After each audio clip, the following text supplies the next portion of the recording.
Assalamualaikum warahmatullahi wabarakatuh. Selamat datang anak-anakku sekalian.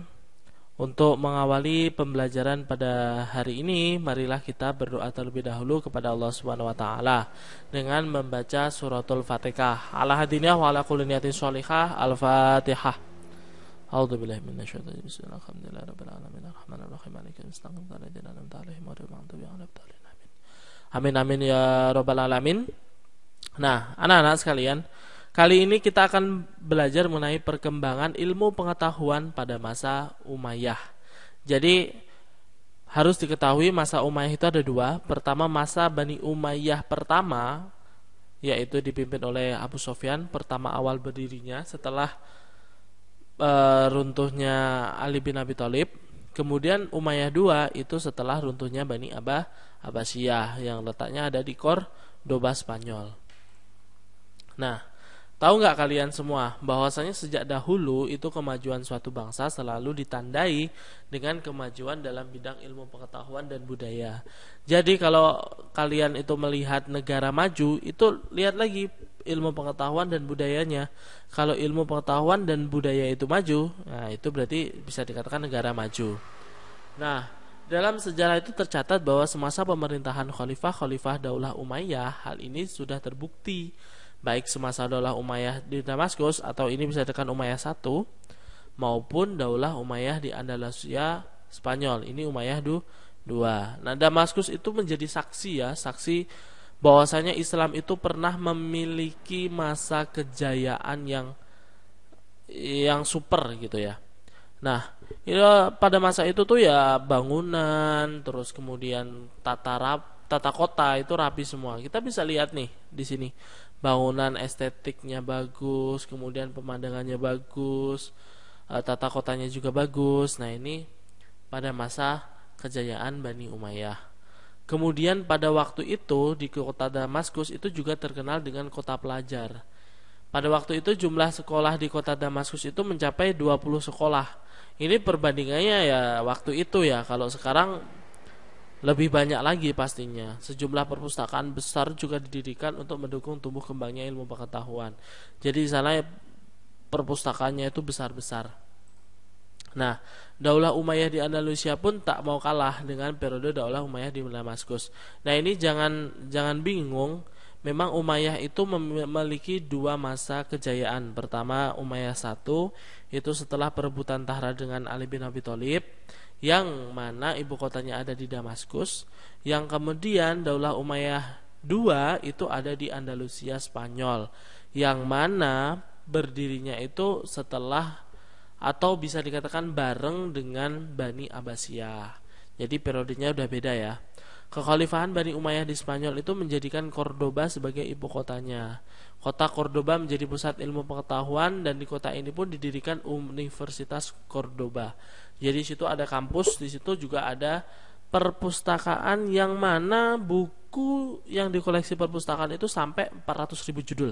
Bisa dibayangkan ada 400.000 buku gitu ya ada di perpustakaan itu, maka perpustakaan itu sangat besar tentunya. Dan itu di waktu bukan yang saat ini, maka benar-benar masa kejayaan Islam waktu itu di Cordoba.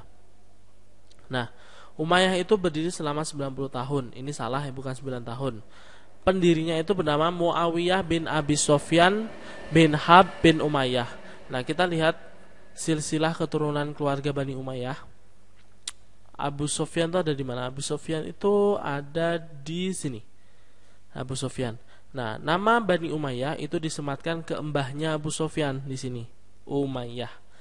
Dan Umayyah itu ternyata masih saudara kepada Rasulullah Shallallahu Alaihi Wasallam yang nyambung ke kemana ini? Ini bapak, mbah, sini ke buyut, ke Abdul Manap lah intinya ya, ke mbah buyut kayaknya kalau bahasa kita gitu. Sebelum kita melanjutkan pembahasan ini, silahkan tekan tombol like dan subscribe agar tidak ketinggalan video terbaru dari channel ini. Ingat guys, subscribe itu gratis. Nah, kalau ini kekhalifahan Bani Umayyah itu mulai Umayyah, di sini ini Muawiyah, Yazid, terus Marwan, terus mana ini? Muawiyah 2, ke Abdul Malik, ke Marwan 2. Nah, ini banyak ya. Ini khalifah-khalifah Bani Umayyah. Nah, perlu diketahui bahwasanya pada Bani Umayyah ini itu pada saat diperintah oleh Al-Walid bin Abdul Malik itu keadaan negara sangat tentram, makmur dan tertib. Di mana waktu itu ada yang pejuang yang bernama Tariq bin Ziyad itu sebagai pemimpin pasukan Islam dengan pasukannya itu menyeberangi selat yang memisahkan antara Maroko dan Maghrib. Nah, ini kita lihat petanya di sini ya. Ini kalau selat sekarang itu yang dinamakan dengan selat Gibraltar. Nah, di sini setelah Tariq bin Ziyad itu menaklukkan sini, itu mulai menaklukkan Sevilla, Cordoba, Spain, terus kemana-mana intinya. Jadi perluasan Islam itu sangat sangat luas. Tidak hanya terjadi pada Khalifah Al-Walid bin Abdul Malik, pada Khalifah Umar bin Abdul Aziz pun perluasannya itu juga semakin luas. Kalau Umar bin Abdul Aziz itu lebih ke daerah Perancis perkembangannya. Kalau Al-Walid bin Abdul Malik itu ke daerah Spanyol, Cordoba, Sevilla, macam Toledo Nah, itu perkembangan perluasan wilayah pada masa Bani Umayyah I. Kemudian Bani Umayyah itu juga banyak berjasa dalam pembangunan di berbagai bidang. Muawiyah bin Abi Sufyan itu mendirikan pos-pos dan tempat-tempat tertentu dengan menyediakan kuda yang lengkap. Kemudian Bani Umayyah itu juga mencetak mata uang. Jadi mata uang pertama itu dicetak pada masa Bani Umayyah. Nah, selain itu Bani Umayyah itu juga mereformasi pemerintahan. Jadi bahasa administrasi pemerintahan itu harus menggunakan bahasa Arab. Jadi semuanya itu harus mengikuti atau tunduk dengan Bani Umayyah, seperti bahasa surat itu bahasa Arab, mata uang itu cuma ada satu ya, mata uang yang diterbitkan oleh Bani Umayyah. Dari Bizantium, dari Persia itu semuanya harus diganti. Daerah-daerah yang sudah dikuasai tadi harus menggunakan pemerintahan, administrasinya menggunakan bahasa Arab, uangnya juga menggunakan uang terbitan Bani Umayyah. Nah, pada masa kejayaan Bani Umayyah. Kemudian selain Bani Umayyah itu maju dalam hal pemerintahan, daripada ilmu pengetahuan pun pada masa itu sangat berkembang. Jadi perkembangannya itu seperti ini. Kalau ilmu agama seperti Al-Quran, hadis, fikih itu mulai terbukukan secara rapi. Al-Quran, hadis, terutama hadis ya, itu terbukukan secara rapi pada masa Khalifah Umar bin Abdul Aziz. Kemudian ilmu sejarah itu ada tokohnya bernama Ubaid bin Syariah Al-Jurhumi, itu berhasil menulis berbagai peristiwa sejarah. Kemudian pada ilmu pengetahuan bidang bahasa itu segala ilmu yang pelajari bahasa seperti nahwu, syorob dan sebagainya itu juga mengalami perkembangan. Kalau ilmu nahwu itu gambarannya seperti ini. Contoh lafadz Bismillahirrahmanirrahim.